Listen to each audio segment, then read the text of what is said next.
I didn't expect to start crying in front of a stranger with a wrench in his hand. When I called the plumber that morning, it was because my bathroom sink wouldn't stop leaking. Just a steady, annoying drip that had been keeping me up for 2 nights straight. I told myself that was the reason I felt like I was falling apart, lack of sleep, nothing more. But deep down, I knew the leak wasn't the real problem. It was just the only thing in my apartment I could actually fix. My name's Tobias. I'm 28. Live alone in a small third-floor apartment that always smells faintly like coffee and laundry detergent. I work from home, mostly. Freelance graphic design. Which sounds cool until you realize it just means sitting in silence with your thoughts way too often. The drip started 3 days after Leon left. He didn't slam the door. He didn't yell. That almost made it worse. He just stood there in our kitchen well, my kitchen now hands in his jacket pockets, looking at the floor like it had personally betrayed him. I can't keep doing this, Toby, he said quietly. I remember laughing. Not because it was funny, just because I didn't understand. Doing what? This, he gestured vaguely between us. Waiting for you to talk. Waiting for you to let me in. I wanted to argue. I wanted to tell him he was overreacting. Instead, I crossed my arms and said the worst possible thing. I am letting you in. He looked at me then. Really looked at me. And that's when I knew I'd already lost him. Anyway, 3 days later, the sink started leaking. And I told myself it was just bad timing. By the second sleepless night, I gave up and called a plumber. The company sent someone named Leon. Yeah, I almost canceled when I heard the name. But I didn't. Because I'm not that dramatic. Or at least, I try not to be. He showed up at 10:17 a.m. tall, broad shoulders, dark hair tucked under a beanie. Late 20s, maybe early 30s. He had that quiet, solid kind of presence. Like he'd rather fix things than talk about them. Which, honestly, I respected. Morning, he said, offering a small nod. Leon, you called about a leak? The name hit me harder out loud. Yeah, I cleared my throat. Bathroom sink. It's been persistent. He gave a half smile at that. They usually are. I stepped aside to let him in. My apartment suddenly felt too small. Too exposed. There were still 2 mugs in the sink from the night before. One of them wasn't mine. I hadn't moved it. I don't know why. Leon walked into the bathroom, crouched down under the sink like he'd done it 1,000 times. Tool bag unzipped. Metal clinking softly. Calm. Focused. I leaned against the hallway wall, watching him without meaning to. You live alone? He asked casually, voice slightly muffled. Yeah. The word felt heavier than it should have. Good, he said. Less people using the pipes. Easier to manage. I huffed a quiet laugh. Guess that's one upside. He glanced up at me briefly. Just for a second. His eyes were darker than I expected. Observant. Not nosy. Just present. You okay? He asked. And I don't know why that question did it. Maybe it was the lack of sleep. Maybe it was hearing the name Leon again in my own apartment. Maybe it was the way he asked it without judgment. But something cracked. I'm fine, I said automatically. The drip from the sink punctuated the silence. Drip, drip, drip. Leon reached up and tightened something with a wrench. The sound echoed in the small space. You don't look fine, he said, not unkindly. Just factual. I stared at the floor tiles. The stupid blue ones I'd picked out because my ex said they were bold. I just haven't been sleeping, I muttered. Break up, he asked. My head snapped up. What? He shrugged slightly, still focused on the pipes. You've got that look. What look? Like you're trying really hard not to feel something. That did it. I let out this shaky breath I didn't even realize I'd been holding. And suddenly my chest felt tight. Too tight. I didn't even fight for him, I heard myself say. The words surprised me. They just came out. He said I don't talk. That I don't let him in. And I just stood there. I didn't say anything. I just let him leave. The bathroom felt very quiet. Leon stopped moving for a moment. I've always been like that. I continued, voice getting rough. I don't know how to. I don't know how to say what I'm feeling until it's too late. There was a long pause. Then he shifted slightly, sitting back on his heels. Not fully facing me, but enough.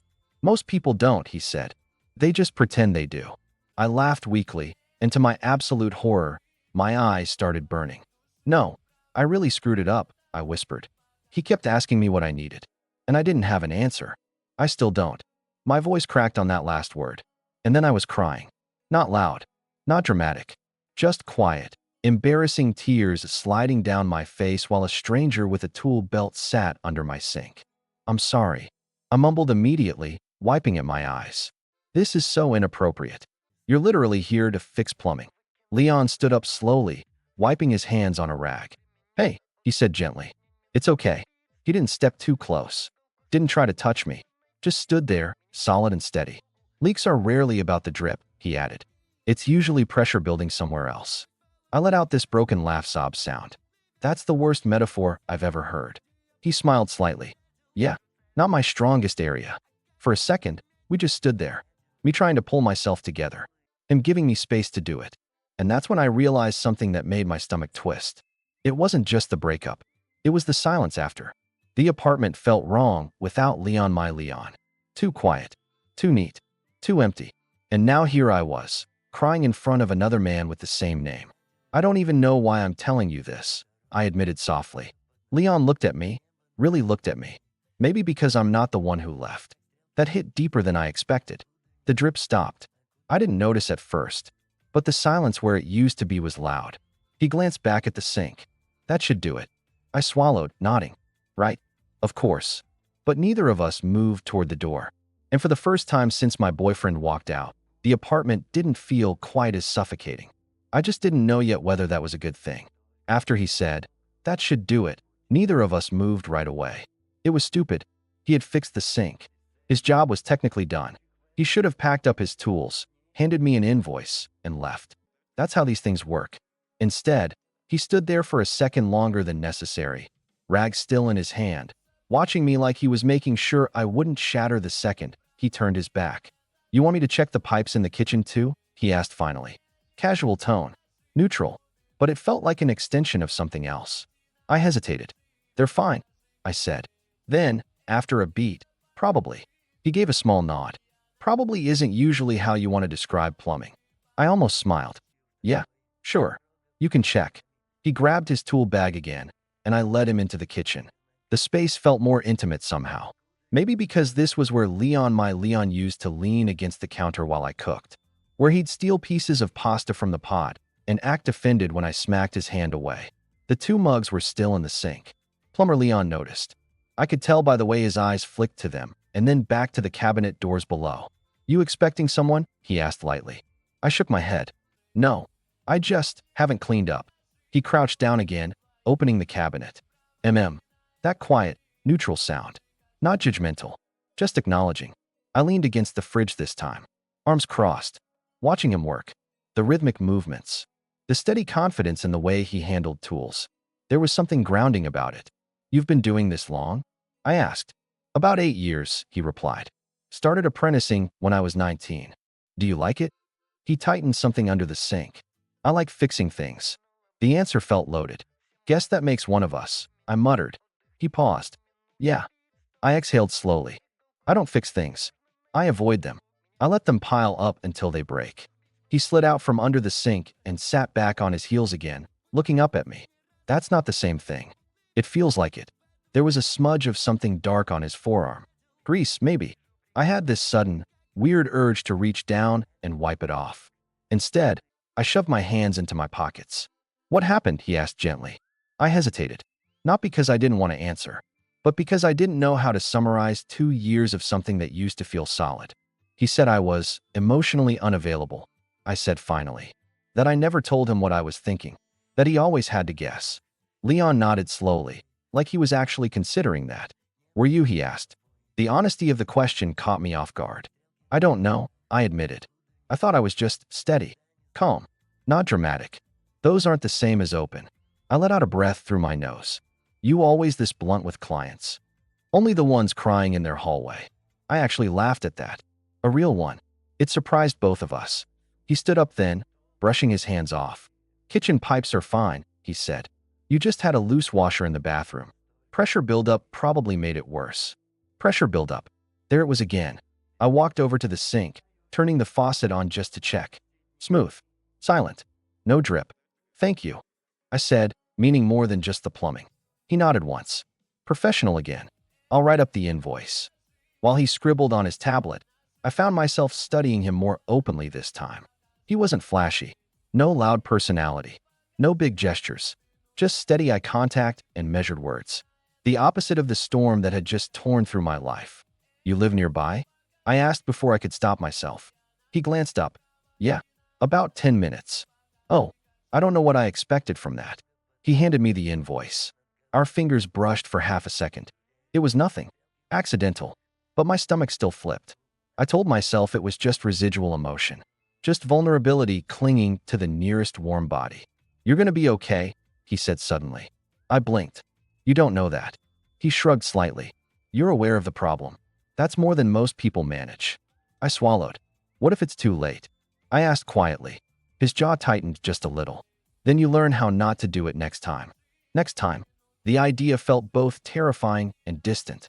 He slung his tool bag over his shoulder. Well, he said, nodding toward the door.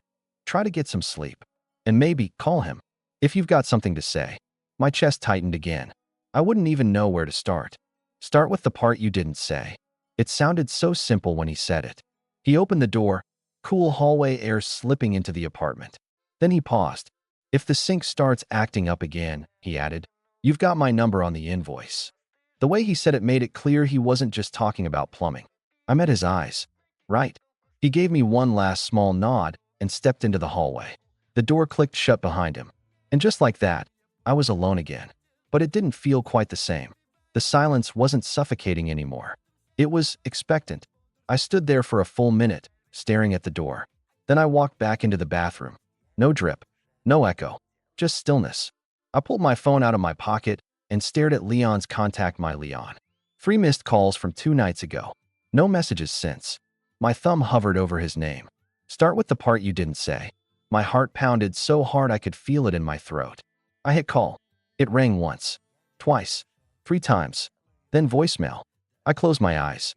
Hey. I started, voice already shaky. It's me. I swallowed hard. I think I finally figured out what I couldn't say.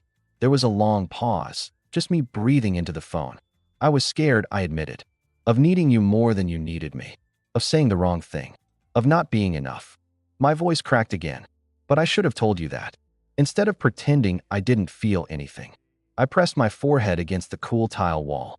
I don't know if this changes anything, I whispered. But I didn't fight for you because I didn't know how. Not because I didn't want to. Silence. Just my breathing. Call me back. I finished softly. If you want. I ended the call. And for the first time in days, I felt lighter. Terrified. But lighter. I didn't expect my phone to ring 5 minutes later. And I definitely didn't expect it to be an unknown number. For a split second, I thought it might be him calling from someone else's phone. But when I answered, the voice on the other end wasn't the one I'd just left a message for. It was steadier. Lower. Hey, Leon said. It's, the plumber. My heart skipped. Did I forget something? I asked. There was a tiny pause. No, he said. I just realized I undercharged you. I blinked. Oh, yeah. Another pause. I could swing back by. And suddenly, my apartment didn't feel quiet at all. I stared at my phone like it had personally betrayed me. You undercharged me. I repeated slowly. Yeah, Leon said. I could hear faint hallway echo on his end. Happens sometimes when I'm distracted. My stomach did something strange at that. Oh, I said again. Brilliant. Articulate. Silence stretched between us, but it didn't feel awkward. It felt like both of us were pretending we weren't standing on the edge of something. I mean, he added, clearing his throat. If it's easier, I can just adjust the invoice digitally. Right? I said quickly. Yeah, of course. That makes sense. Another pause. Unless, he said carefully, you wanted me to swing back by. There it was. My heart kicked against my ribs. This was stupid. I had just left an emotional voicemail for my ex. I was fragile, raw, vulnerable in a way that made everything feel amplified. The smart thing would have been to say no. Yeah, I heard myself say instead. You can come back. Okay, he replied, and I could hear the slight shift in his voice. Like he hadn't expected me to agree so easily. I'm still in the building. Of course he was. We hung up. I stood frozen in the kitchen for a second, staring at the door like it might explode. What was I doing? This wasn't about plumbing. And it definitely wasn't about the invoice. It was about the way he'd looked at me when I was crying. The way he hadn't tried to fix me. Just the sink. 3 knocks. Firm. Steady. I walked to the door, pulse loud in my ears, and opened it. He was standing there, tool bag still slung over his shoulder. Same calm expression, but his eyes were sharper now. more focused. Hey, he said. Hey. I stepped aside again. This time, when he walked in, the air felt different. Charged. Aware. He set his tool bag down by the door instead of heading straight to the bathroom. So, I said, crossing my arms like I needed something to hold me together. How much did you undercharge me? He exhaled softly through his nose. I didn't, he admitted. I blinked. What? I didn't undercharge you. My brain short-circuited for a second. Then why? I wanted to make sure you were okay. The words landed gently, but they hit deep. You called me, I said quietly. Yeah. You could have just left. He nodded. I could have. The apartment felt very small again, but not suffocating. Intimate. I left a voicemail, I blurted out. His brows pulled together slightly. For him. Yeah. He studied my face, searching. And I said everything I should have said before. His jaw tightened just slightly. Not in anger. Something else. Do you want him back? He asked. The question was direct. No room to dodge. I opened my mouth. Closed it again. I don't know, I admitted. I think I want the version of him that still wanted me. Leon nodded slowly, like that made sense. That's not always the same thing. I swallowed. You're good at this, I said. At what? Saying the hard things. A faint smile tugged at his mouth. Occupational hazard. You don't fix leaks by pretending they're not there. There was that metaphor again. I stepped closer without fully meaning to. Just a few inches. Close enough to notice the faint scent of soap and metal on him. Why did you really come back? I asked softly. His eyes dropped briefly to my mouth, then back up to my eyes. Because, he said carefully, you look like someone who's been holding his breath for a long time. My chest tightened. And I know what that feels like. That surprised me. You do?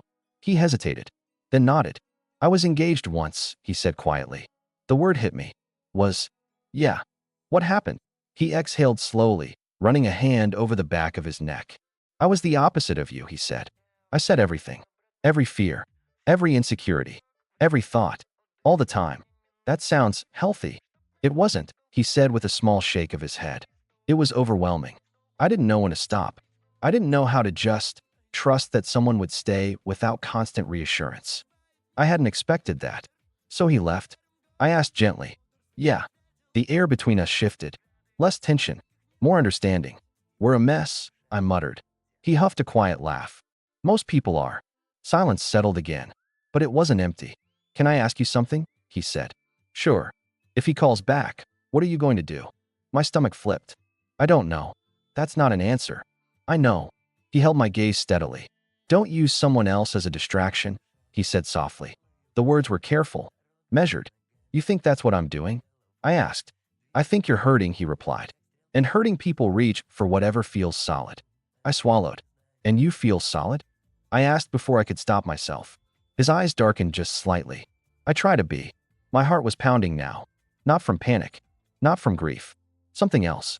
I'm not trying to use you, I said quietly. I know. Then why'd you say that? Because if anything happens here, he said, voice lower now, I want it to be because you're choosing it. Not because you're afraid of being alone. That hit deeper than I expected. I stepped even closer. There was barely space between us now. I am afraid of being alone, I admitted. His breath hitched almost imperceptibly. But I'm more afraid of staying the same, I added. His hand moved slightly at his side, like he was debating something. Have you ever done something before you felt ready? I asked. All the time. And sometimes that's the only way you grow. My heart was in my throat. He didn't move first. I did. It wasn't dramatic. Not a movie moment. I just closed the last inch of space and pressed my lips to his. For half a second, he didn't respond. Then his hand came up gently to my jaw. Not controlling, just steadying. The kiss wasn't desperate. It was careful, measured, like both of us were testing something fragile. When we pulled back, my forehead rested lightly against his. This isn't a rebound, I whispered, almost convincing myself. His thumb brushed lightly along my jaw.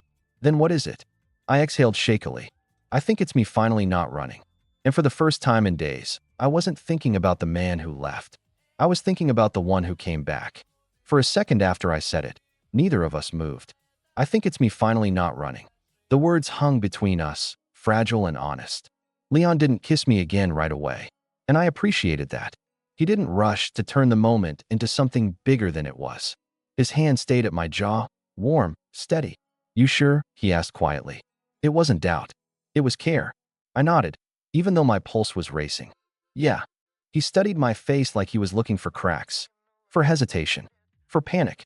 I don't want to be the guy you reach for because you're bleeding, he said. I know. And I don't want to fix you, he added. I let out a soft, almost surprised breath. Good. I don't need to be fixed. A faint smile tugged at his mouth. That's not what I meant. I know, I said. But still. His thumb brushed my cheek once more before he let his hand drop. The space between us widened slightly, just enough to breathe. Just enough to think. And thinking was dangerous right now. My ex might call back, I said quietly. Leon nodded once. He probably will. And if he does? That's your decision. I searched his face for even a flicker of insecurity. Jealousy. Something. But he wasn't staking a claim. He wasn't trying to win. He was just standing there. You're not going to ask me to choose? I asked. He shook his head. If you have to choose, then I already lost. That hit me harder than it should have. The apartment was quiet again. But not empty. Not heavy. Just quiet. My phone buzzed. We both looked down at the same time. My stomach dropped. Leon's name, my ex's name lit up on the screen. Incoming call. I froze. Leon didn't move. Didn't step away. Didn't lean closer. He just watched me. You should answer, he said softly. I swallowed. My hand felt heavier than usual as I picked up the phone. Hey, I said, voice tighter than I wanted. There was a pause on the other end. Then, Tobias. God, just hearing his voice twisted something inside me. I got your message, he said. I nodded automatically before realizing he couldn't see me. Yeah. Silence. I didn't expect that, he admitted. I know. Another pause. I needed to hear that, he continued. About you being scared. About not knowing how to say it. My eyes flicked to Leon, who stood a few feet away now, giving me space without leaving. I should have said it before, I said. Yeah, my ex replied quietly. You should have. The word stung. Honest. Not cruel. Just true. But I also. He hesitated. I also needed you to meet me halfway. And I didn't feel that happening. My chest tightened. I know. And I can't go back to feeling like I'm dragging you into the relationship, he said gently. That one hurt. I pressed my free hand against the kitchen counter, grounding myself. I'm trying, I said. I am. I believe you, he replied. I just don't know if I have it in me to try again right now. The words settled slowly. Not a door slam. But not an open one either. Okay, I whispered. You deserve someone who doesn't have to beg you to open up, he said softly. And I deserve someone who's ready.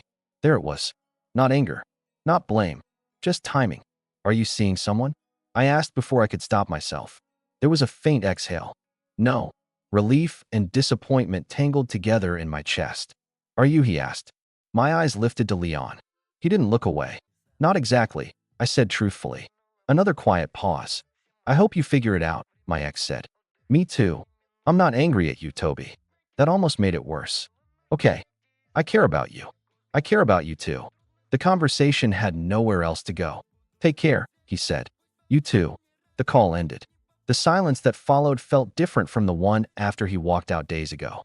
It didn't suffocate me. It just existed. I stared at the dark screen for a moment before setting my phone down. Well, Leon asked gently. I let out a slow breath. He's not coming back. Leon nodded once. You okay? I expected the answer to be no.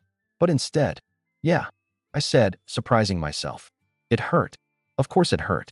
But it didn't feel like drowning anymore.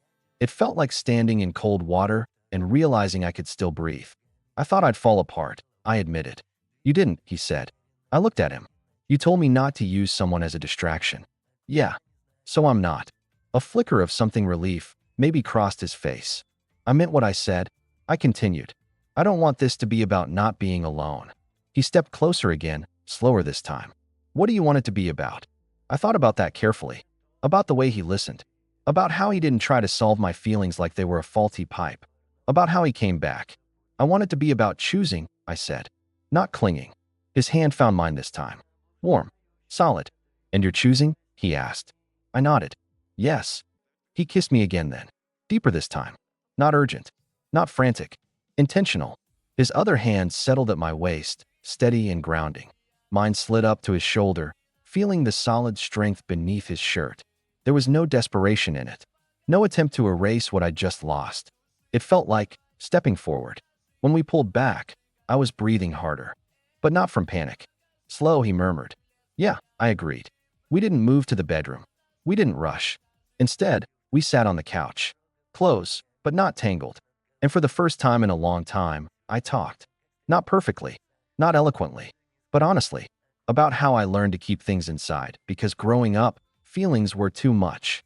About how I thought being low maintenance made me easier to love. About how I was terrified of being the one who cared more.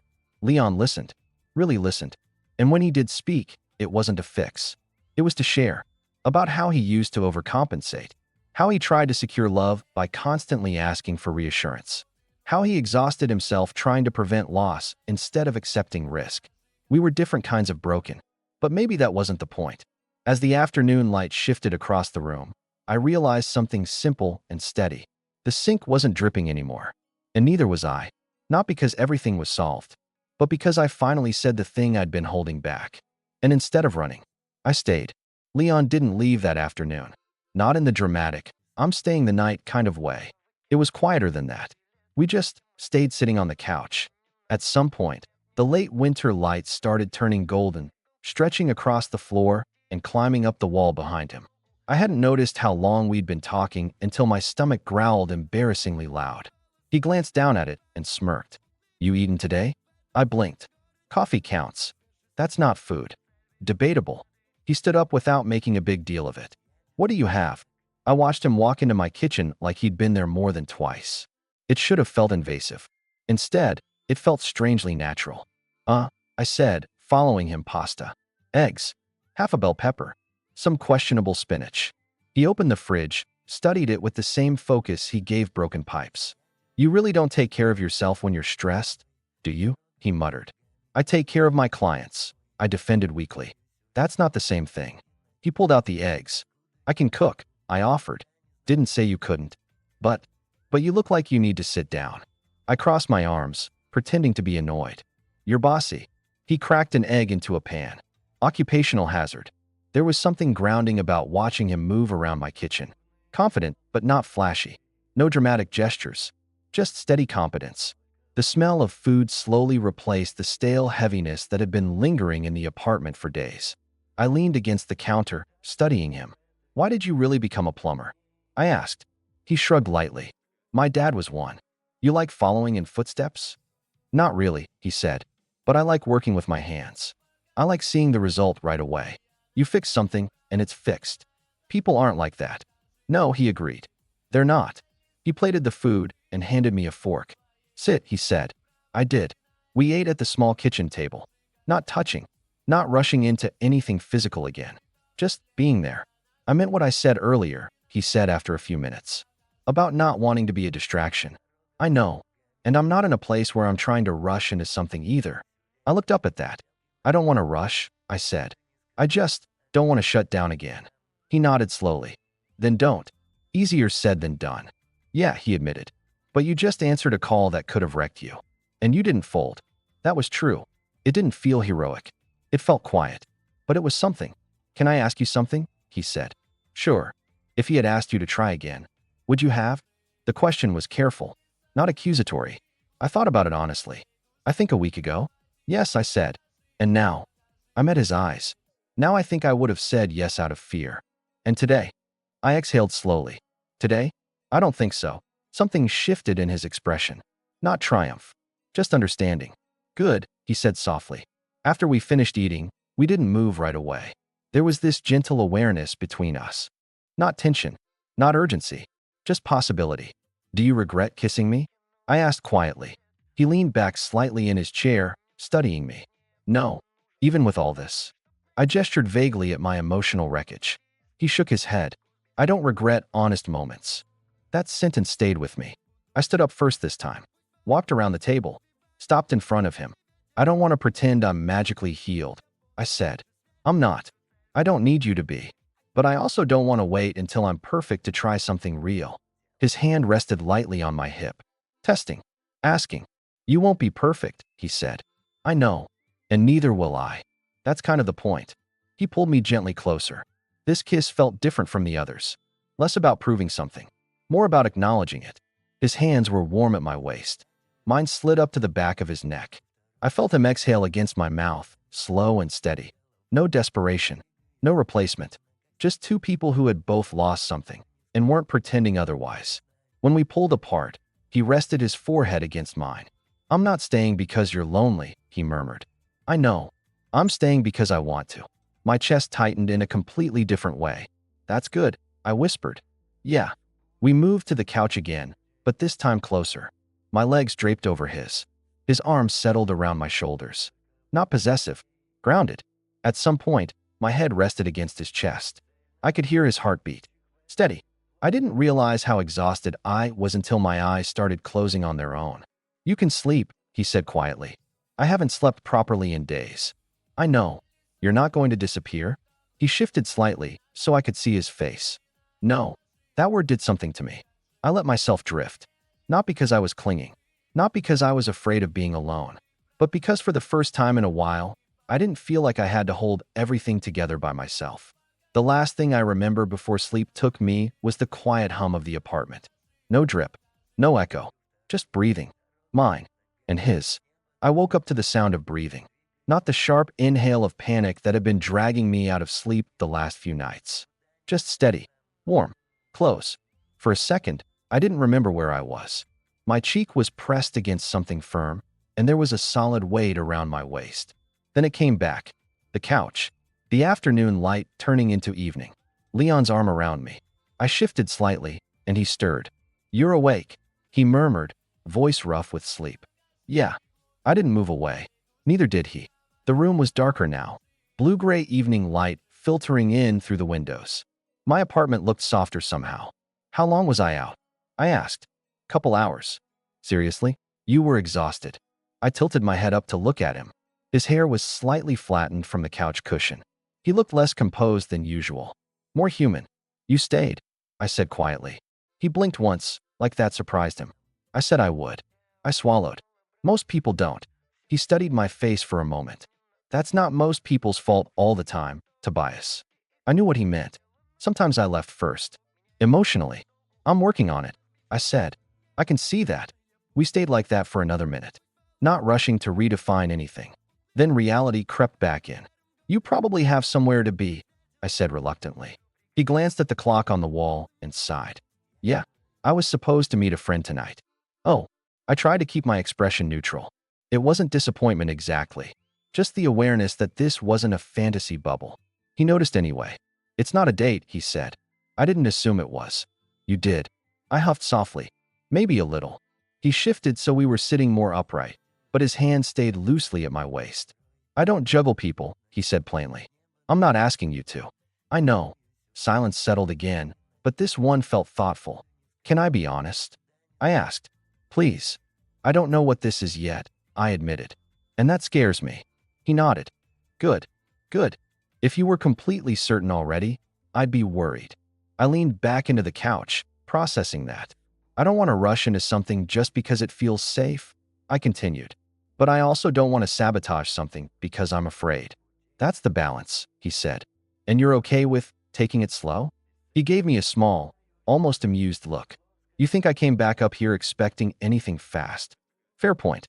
"I came back," he added, more seriously now, "because I felt something when you looked at me. Not because you were vulnerable, but because you were trying." That landed somewhere deep. I was terrified when my phone rang, I admitted. "I know. And I thought if he said the right thing, I'd crumble. But you didn't." "No." He squeezed my waist lightly. "That's not because of me," he said. "I know. It was because I'd finally said what I needed to say. Because I wasn't hiding anymore. Because I wasn't waiting for someone else to decide my worth." The realization felt steady. "I don't want you to fix me," I said again. "Good. But I do want you here." His eyes softened slightly at that. "Then I'll be here," he replied. There was no dramatic music swell. No grand declaration. Just that. I reached for him this time, pulling him into a slow kiss. Not testing. Not proving. Just choosing. When we pulled back, I rested my forehead against his shoulder. "You should go meet your friend," I said softly. "Yeah." Neither of us moved immediately. "I'll text you," he said after a moment. "That's usually how that works." He smirked faintly at that. Then he stood up, grabbing his tool bag from where it still sat by the door. It looked almost symbolic now. He fixed the sink, but he didn't fix me. And somehow, that meant more. At the door, he turned back. "You going to be okay tonight?" he asked. I thought about it honestly. The apartment would be quiet again, but not hollow. "Yeah," I said. "I think I will." He studied me for a second longer, like he was checking for cracks one last time. Then he nodded. "Good." He stepped into the hallway. And this time, when the door closed, it didn't feel like something had been taken from me. It felt like something had started. I stood there for a moment, listening to the fading sound of his footsteps. Then I walked back into the bathroom, turned on the faucet. Water ran smooth and steady. No drip. I caught my reflection in the mirror. Red eyes from crying earlier. Slight crease between my brows. But I didn't look shattered. I looked awake. My phone buzzed in my hand. A text. "Leon. Made it to the car. You still breathing?" I smiled despite myself. "Me? Yeah. Sink's still good too." A pause. Then, "Leon. Good. Call me tomorrow?" Not about plumbing. My heart did that quiet, hopeful shift. "Me? Yeah. I'd like that." I set the phone down. For the first time in a long time, I wasn't replaying what I should have said. I wasn't chasing someone who was already halfway out the door. I wasn't pretending I didn't feel anything. I walked into the living room and opened a window slightly, letting fresh evening air in. The apartment didn't feel like a place someone left. It felt like a place I stayed. And maybe that was the real fix all along. The next morning felt unfamiliar. Not because Leon wasn't there, but because I didn't wake up bracing for impact. For the first time in days, I slept through the night. No jolting awake. No replaying conversations in my head. No reaching for someone who wasn't in the bed. I lay there for a minute, staring at the ceiling, letting that sink in. It still hurt, but it didn't feel like bleeding anymore. My phone buzzed on the nightstand. "Leon. Morning. Plumbing emergency?" I smiled before I could stop myself. "Me. Sink's still behaving. I think you did your job." A few seconds passed. "Leon. Good. You do yours today?" "Me. Which is?" "Leon. Don't shut down." I stared at that message longer than I expected to. It would have been easier to joke, to deflect. Instead, "Me. Trying." "Leon. That's enough." I set the phone down and got up. The apartment felt different in daylight. Not haunted, just quiet. Mine. I made coffee. Real breakfast this time. Cleaned the second mug out of the sink. Not dramatically. Not like I was erasing the past. Just clearing space. Around noon, Leon called. I hesitated for half a second, not because I didn't want to answer, but because I felt something fluttery in my chest I hadn't felt in a while. I picked up. "Hey." "Hey," he replied.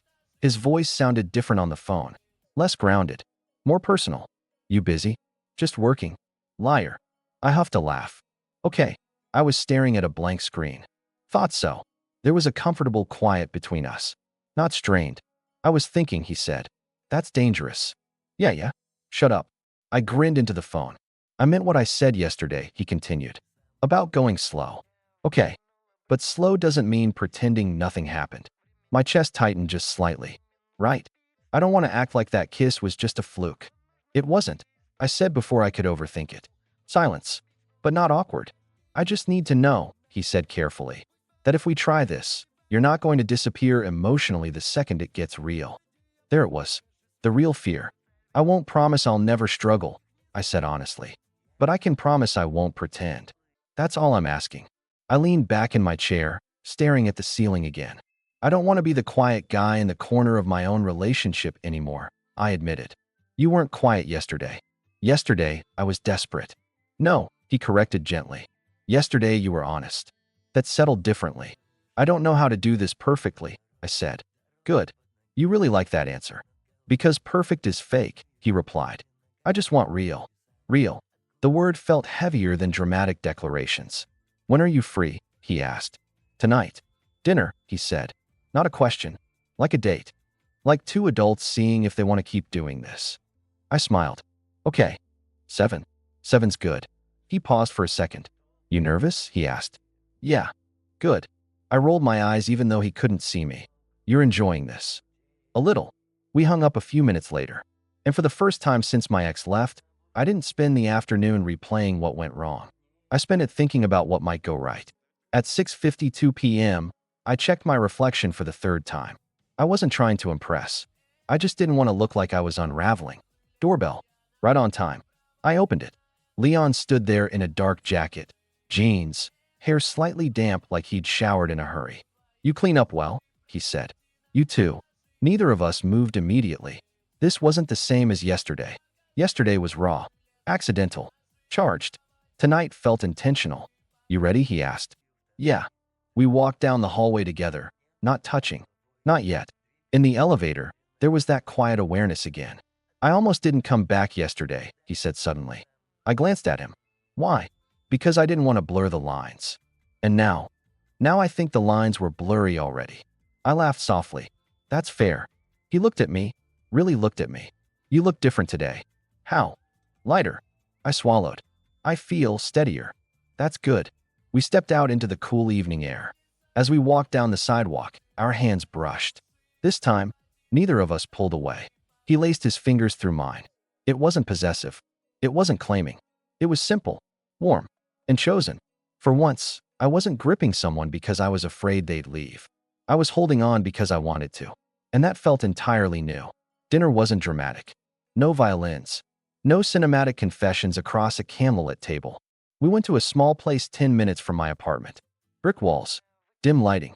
The kind of restaurant where no one pays attention to who's holding whose hand. We didn't let go until we had to sit down. And even then, our knees brushed under the table like it was instinct. You okay? Leon asked once we'd ordered. Yeah, I said honestly. Just aware of that this is the first date I've been on in 2 years. His expression shifted slightly, not jealous. Just absorbing that. And he prompted. And it feels different than I expected. How? I thought about that. With my ex, the first date was fireworks. Immediate intensity. We talked for 4 hours straight. It felt like jumping into deep water without checking how cold it was. And this? Leon asked. This feels like walking in slowly. Still cold. Still risky. But deliberate. He nodded once. I don't do fireworks, he said. I'm starting to think that's a good thing. Food came. Conversation flowed easier than I anticipated. Not because we avoided heavy topics, but because we didn't force them either. He told me about his failed engagement in more detail. How he used to text paragraphs when he felt insecure. How silence made him spiral. I thought if I explained myself enough, he admitted, he'd never misunderstand me. And did it work? No. It exhausted both of us. I smiled faintly. I guess I went the opposite route. Yeah, he said gently. You disappeared instead. I didn't flinch this time. Yeah, I did. There was no accusation in it. Just recognition. When we left the restaurant, the air was colder. Crisp. We walked slower this time. So what happens now? I asked. He glanced at me. What do you want to happen? I don't want to wake up tomorrow pretending this was just emotional spillover. Me neither. I don't want to rush into labels either. Good. I stopped walking for a second, pulling him to a halt with me. I want to try, I said. Intentionally. He searched my face like he had the day before. And if it gets hard, he asked. It will, I said. And I won't shut down. It wasn't a promise that I'd never struggle. It was a promise that I wouldn't run. That seemed to be enough.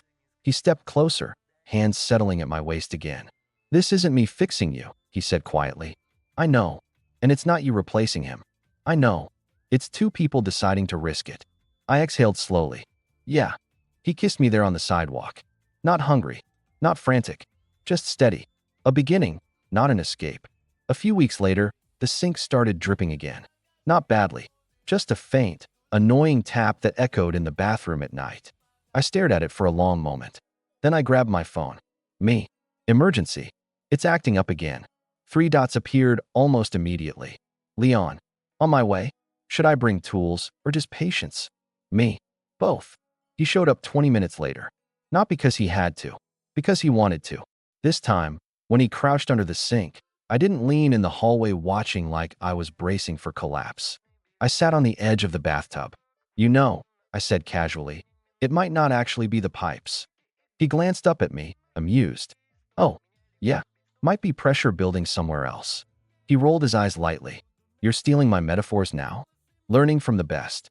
He tightened something, then stood. Fixed. The drip stopped. Again. But this time, when the silence settled, it didn't feel heavy. It felt peaceful. He stepped toward me, hands resting on my hips. You good? He asked. I thought about the past few weeks.